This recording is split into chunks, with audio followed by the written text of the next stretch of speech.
Hello guys, welcome back to my channel. আজকে আমি আবার একটা নেল এক্সটেনশনের ভিডিও নিয়ে চলে এসেছি। তো দেখো, এটা আমার বাপের বাড়ির লোকেশনে নেল এক্সটেনশনের কাজ ছিল আজকে।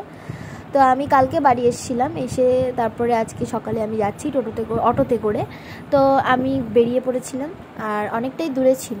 তো আমি অটোতে করে ফার্স্টে গেছিলাম একটা কলেজ পর্যন্ত আমাদের এখানে। তারপর সেখান থেকে যে আর কি নেল এক্সটেনশন করবে তার হাজব্যান্ড, সেই দাদা আমাকে নিয়ে গেছিলো। তো দেখো, এই দিদিদের বাড়ি হচ্ছে বাঁশবাগান পাশে, বেশ সুন্দর লাগছিলো। সামনে একটা পুকুরও ছিল, সুন্দর লাগছিলো। আমি এরকম গ্রামের দৃশ্য অনেক দিন দেখিনি, সেই ছোট্টবেলা ছিল, তারপরে আর দেখিনি। যাই হোক, তারপর এই যে দিদিটা আমাকে ফোন করেছিল, সেই দিদিটার নেল এক্সটেনশন এটা, আর তার বোনের নেল এক্সটেনশন এটা। কেমন লাগলো অবশ্যই কমেন্ট করে জানিও নেল এক্সটেনশনগুলো। আর তারপর আমি বাড়ি চলে যাচ্ছিলাম, দিদি আমাকে রাস্তা পর্যন্ত এগিয়ে দিয়ে আসলো। তারপরে মা দাদা বাইকে করে আমাকে নিতে চলে এসেছিলো। আজকের ব্লগটা এই পর্যন্তই ছিল। ভালো লাগলে লাইক, কমেন্ট, শেয়ার আর সাবস্ক্রাইব করে দিও। টাটা।